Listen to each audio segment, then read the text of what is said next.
Dan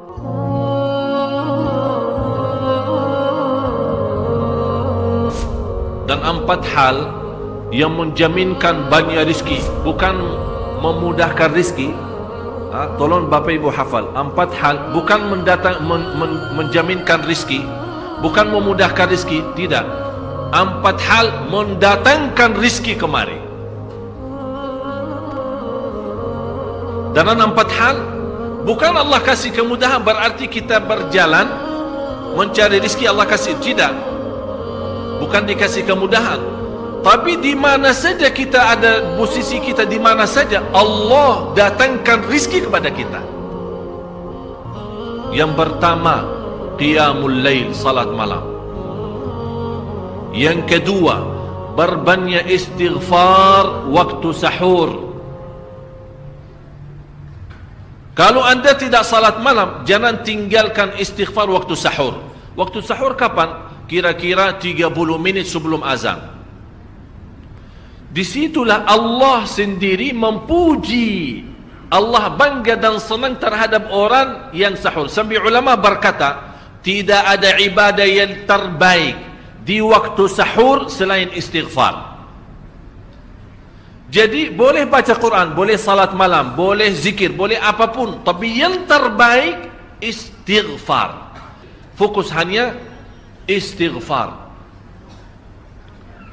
Astaghfirullah wa atubu ilaih, termasuk istighfar Allahumma anta rabbi la ilaha illa ant, yang Bapak Ibu tahu sayyidul istighfar, yang terutama, yang paling luar biasa. Allahumma anta rabbi la ilaha illa anta khalaqtani wa ana abduka wa ana ala ahdika wa wa'dika mastata'at a'udzu bika min syarri ma sana'at abu'u laka bi ni'matika alayya wa abu'u bi dhanbi faghfirli fa innahu la yaghfiru adh-dhunuba.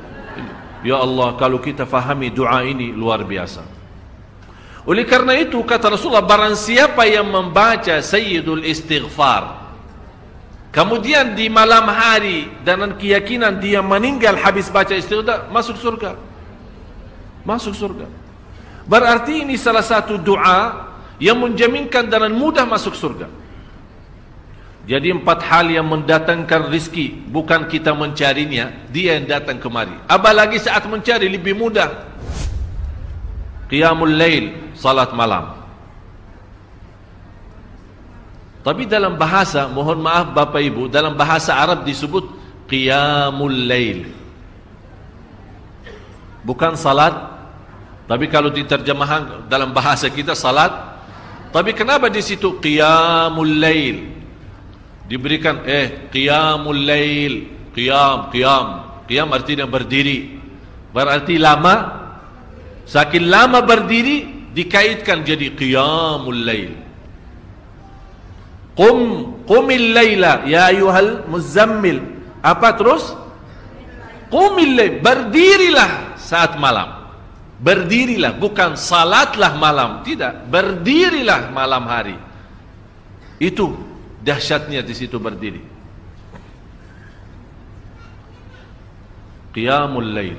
Yang kedua, berbanyak istighfar. Yang ketiga, berbanyak sedekah. Sebenarnya bukan istilah berbanyak sedekah. Kadang-kadang orang bersedekah 100 juta, udah saya sudah bersedekah 100 juta. Bukan itu. Bukan yang dimaksud berbanyak sedekah itu dari sisi uang itu banyak atau sedikit, bukan. Yang dimaksud rahasia sedekah, ta'ahudus sedekah, istiqamah bersedekah. Istiqamah itu tidak menjadi masalah besar maupun kecil, itu tidak menjadi masalah. Karena bagi Allah tidak ada artinya besar maupun kecil, kita tidak memberikan kepada Allah, karena Allah Maha Kaya. Tapi rahasia sedekah itu kita terus menerus sedekah, siang, pagi, malam, siang, pagi, malam, pagi, besok, terus minggu depan, tidak pernah berhenti. Setiap ada kesempatan selalu kita membawa sedekah. Itu namanya ta'ahudus sedekah. Ta'ahud kalau dalam bahasa sebuah janjian, seolah-olah kita ada kontrak kerjasama antara diri dengan apa? Dengan sedekah. Itu kata ta'ahud, ahad, berjanjian. Saya berjanji, seolah-olah ada berjanjian antara kita dalam sedekah.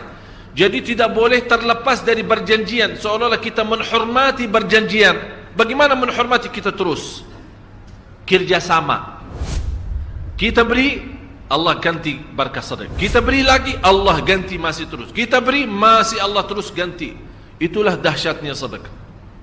Jadi Bapak Ibu, jangan nunggu hari tertentu, bulan tertentu, malam tertentu kita bersedekah. Jangan. Setiap kita merasa ada berita baik, ada berita maupun ada berita buruk yang menyakiti perasaan kita, di rumah tangga kita, anak kita, suami kita, istri kita, apapun, langsung segera sedekah. Disitulah rahasianya. Ikatkan seolah-olah kita sudah membuat perjanjian antara diri dan sedekah.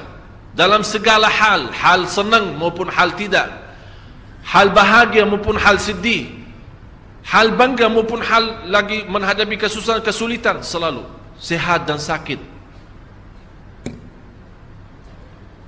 Terus yang keempat, zikir, berzikir pagi hari dan sore hari. Berzikir pagi hari dan sore hari. Ini 4 hal Bapak Ibu. Berdiri malam hari, itu yang namanya tahajud, banjanya atau lamanya berdiri. Berbanyak istighfar waktu sahur. Yang ketiga, berbanyak sedekah. Sudah Bapak Ibu mengerti? Jadi istilah berbanyak sedekah bukan artinya harus banyak dari jumlah hitungannya, tidak. Yang keempat adalah berzikir di pagi hari maupun petang hari. Amman huwa qanitun ana al-laili sajidan wa qa'ima. Sajidan wa qa'ima.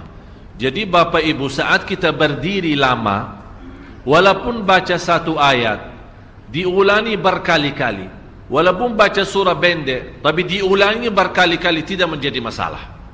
Bapak Ibu hanya hafal qulhu. Qulhu dibaca 3 kali, pahalanya seperti baca Al-Quran 30 juz. Ada seorang salih mengajak kawannya, sudah mendekati subuh, ayo bangun salat malam dan baca sepertiga Al-Quran. Langsung orang itu menjawab, bagaimana saya baca, sebentar lagi mau azan. Bacalah qul huwallahu ahad. Salat malam dan qul huwallahu ahad.